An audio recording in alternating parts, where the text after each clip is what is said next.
Olá, galera. Vamos à aula da semana, né? Hoje é segunda-feira. Vamos já início aos nossos estudos da semana, né? Na semana passada, a gente discutiu um pouco sobre a formação da população brasileira. Não foi isso? Na nossa aula ao vivo, discutimos quais foram, né, os principais grupos, né, de populacionais que vieram para o Brasil, que migraram para o nosso país, como, por exemplo, os portugueses, os açorianos, né, que foram os primeiros povos que emigraram para cá, os africanos, os japoneses, os alemães, enfim. A população brasileira é uma população diversa, né, miscigenada, misturada. Hoje a gente vai finalizar essa discussão sobre a formação da população brasileira, discutindo populações indígenas, que são, né, os verdadeiros donos dessa terra, que estavam aqui antes dos portugueses chegarem. E vamos já início também ao último subtópico, falando sobre as características, tá, da população brasileira, como a estrutura etária e a distribuição desigual dessa população no território, tá? Vocês devem acompanhar a aula através de um módulo na página 47, Populações Indígenas. Olha só, inicialmente, né, quando os portugueses chegaram aqui, vocês sabem, os índios já estavam aqui. Eles são o que a gente chama de nativos, né? Eles estavam no território há muito tempo antes dos portugueses chegarem aqui em 1500. Só que, infelizmente, a quantidade de índios que nós temos hoje na verdade, não vou dizer nem relativo, tá? Ela é muito reduzida comparado ao contingente de índios que havia na nossa região, né, que passavam de milhões, né, na verdade, muito mais do que a gente tem hoje. O censo de 2010, né, que foi o último censo que a gente tem registrado, ele contabilizou 817.963 indígenas no Brasil, tá? Claro que tem um pouco mais, a gente já está há 10 anos, né, com esse censo, mas é os dados que a gente pode utilizar no momento, tá? Bom, só que esse número é um número bom, tá? Se a gente for comparar ao censo da década de 90. O censo divulgado em 91 contabilizou 294.131 indígenas. Então, a gente tem um crescimento dessa população, né, dos 10 anos entre um censo e outro, de 1990 até 2010. E provavelmente houve um crescimento também, né, quando divulgarem o novo censo de 2010 para cá, tá? Esse crescimento da população indígena, ele foi possível e ele é realidade justamente por causa de um processo que é chamado de demarcação de terras indígenas, tá? Acompanhe, por favor, na página 47, o segundo parágrafo. A demarcação, que é a demarcação de terras indígenas, né? A demarcação de terras indígenas é um processo previsto pela Constituição Federal. Essas terras são parte do território nacional do Brasil, pertencem à União, né, ao país, à nossa nação, ou seja, ao governo federal. Depois de regularizadas, são ocupadas por um ou mais povos indígenas que nelas realizam atividades necessárias ao seu sustento, mantendo-se preservadas. Então, o que é a demarcação de terras? É um processo que é feito, tá? Ele é garantido pela Constituição Federal, né, que é a nossa lei suprema. Essas terras, elas são do território nacional, elas são do governo federal e elas são regularizadas, a gente tem toda uma documentação e destinadas a um ou mais povos indígenas. E ali aqueles povos vão desenvolver as atividades necessárias ao seu sustento, né? Caça, pesca, né? Vão desenvolver o que eles precisam para sobreviver, tá? A Fundação Nacional do Índio, a FUNAI, é o órgão, tá, responsável pela proteção dos direitos dos povos indígenas. A FUNAI tem um importante papel, tá? Porque é preciso haver, não basta ter, por exemplo, ONGs que tratam dos direitos indígenas, por exemplo, que elas são muito importantes.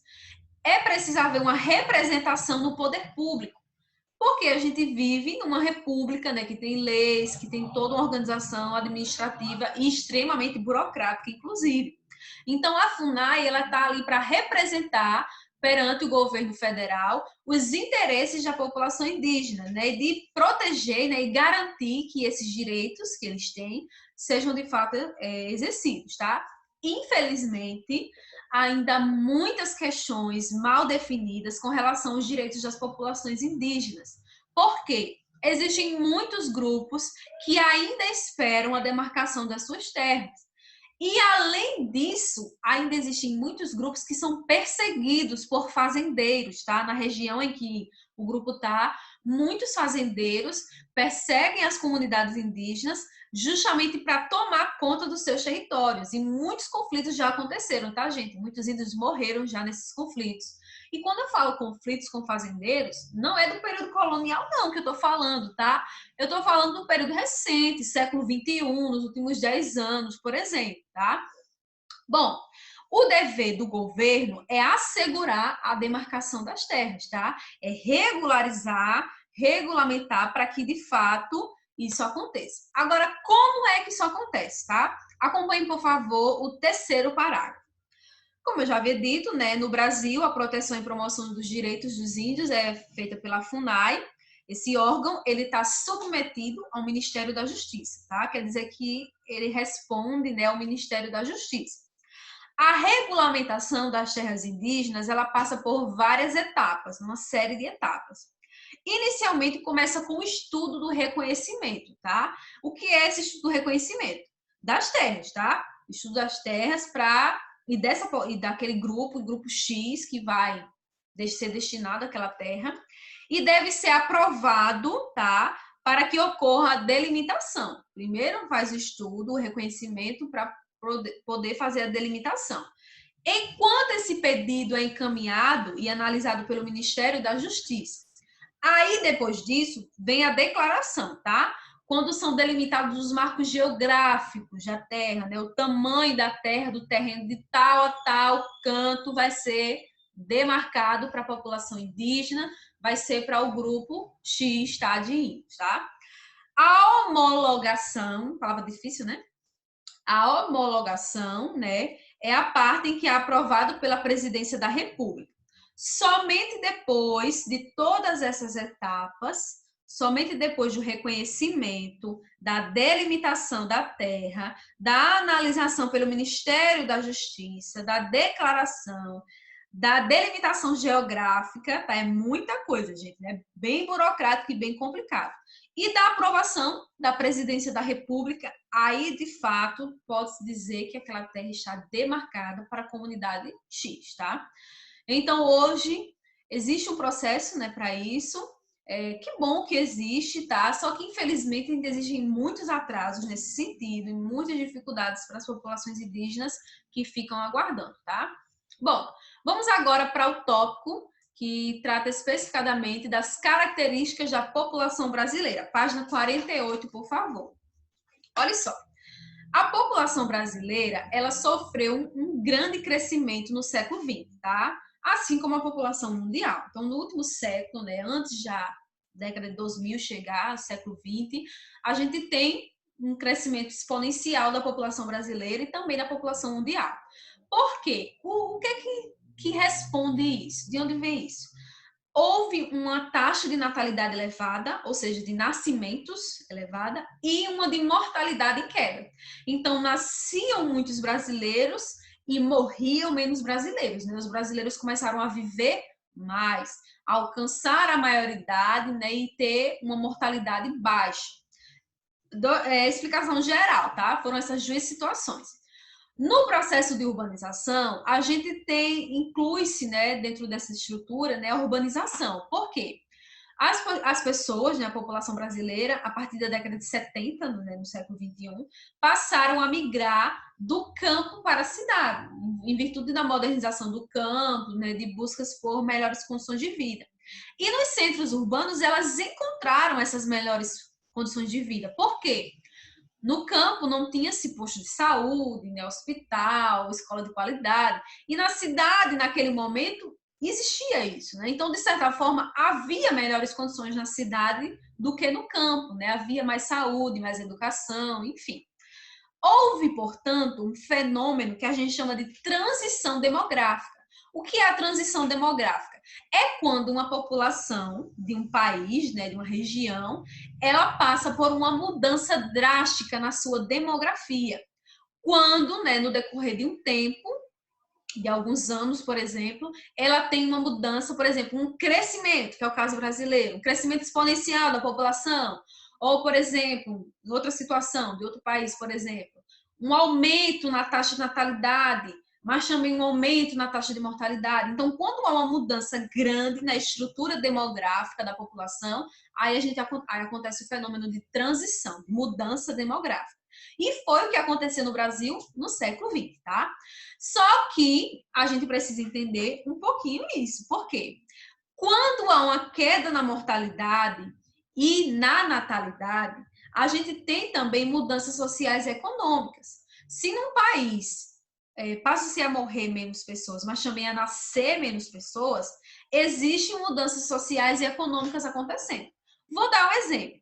No Brasil hoje, o Brasil de hoje, 2020, comparado ao Brasil de 20 anos atrás, por exemplo, né, de quando começou o século 21.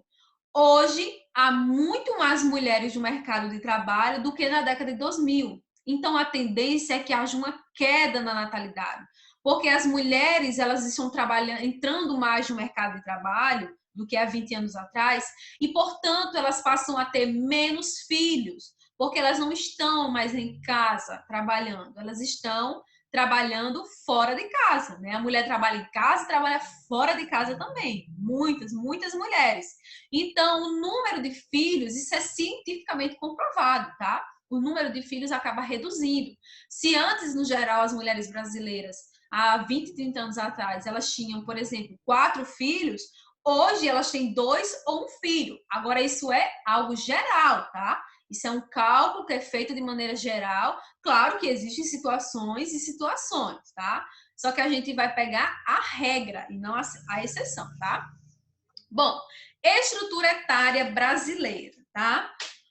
Olha só, com relação à estrutura etária brasileira, o que é que a gente pode falar, né? O que é estrutura etária? Estrutura etária é a forma como a população brasileira está distribuída. Isso vai de acordo com a idade e o gênero, se é masculino ou se é feminino.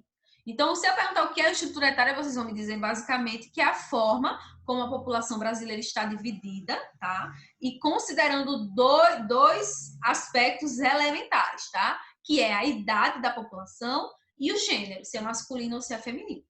E o que é que a gente utiliza como dado, né, para explicar isso? É a pirâmide etária. A pirâmide etária é um indicador populacional que é feito por meio de gráficos, tá? E ele permite analisar justamente a dinâmica da população de um local, considerando a estrutura etária, que é a idade, tá? E o sexo, masculino ou feminino, ou gênero, tá? E só existe pirâmide etária se a gente considerar esses 2 elementos. Não dá para construir uma pirâmide etária, nem analisar, sem considerar o gênero masculino e feminino para a população e a idade, tá? Eu coloquei esse exemplo, né, que é bem atual, é de um site, né, bem conhecido, tá? É muito utilizado de dados do mundo inteiro. Tem aí o site dele, populationpyramid.net, tá? É do Brasil, do ano passado. Aí tem a população geral, 211.049.518 habitantes, tá? Isso é um cálculo médio, tá? Aí vocês têm uma gradezinha aqui com a idade, de 0 a 4 anos, de 5 a 9 anos, de 10 a 14, até 100 anos ou mais, tá? Tudo que está em azul representa a população masculina. Tudo que está em rosa representa a população feminina, tá? As cores, elas não são obrigatórias ser desse jeito, tá, gente? É só esse site usa essa cor, mas a gente pode usar a cor que quiser, tá? Olha só. Se vocês observarem, a população, vocês têm que observar onde está mais largo a base da pirâmide. Veja que a população, por exemplo, de 85 a 89 anos, ela é bastante reduzida. 0,2% de homens que têm essa idade e 0,3% de mulheres que têm essa idade. Onde é que a pirâmide está mais larga? Vamos observar. Ela está mais larga aí na faixa dos 20 aos 24 anos, não é isso? dos 20 aos 24 anos, a pirâmide está mais larga. Ou, no geral, né, dos 20 aos 24, mas também um pouco mais. Até por volta dos 39 anos, ela está larga, no meio. Quer dizer o quê? Que a maior parte da população, a maior porcentagem da população, ela está nessa faixa dos 20 anos até os 39, né? Até os 39 anos. Essa porcentagem é a porcentagem em cálculo geral para saber, nessa faixa de idade, quantos por cento tem de homens, quantos por cento tem de mulheres. Vou pegar um exemplo de crianças, tá? Por exemplo, a base, o comecinho, a primeira barra, de 0 a 4 anos de idade. 3,5% são meninos, tá? E 3,4% são meninas nessa idade, tá? No geral, é dessa forma. Bom, é basicamente isso, tá? Que a gente vai discutir essa semana. Não vou me estender um pouco mais, porque esses conceitos são bem complicados, tá? Qualquer coisa, vocês entram em contato comigo. Na próxima semana, a gente vai discutir sobre a desigualdade, né, da distribuição da população do território. Esta semana, vocês vão responder a atividade da página 54, tá? Página 54 tem uma atividade e vocês vão responder, né? Questão 1 a 5. Tem até uma de marcar X, né? Super fácil, super tranquilo, tá? Vai enviar para mim pelo e-mail, como a gente tem feito, geografiaolimpia@gmail.com.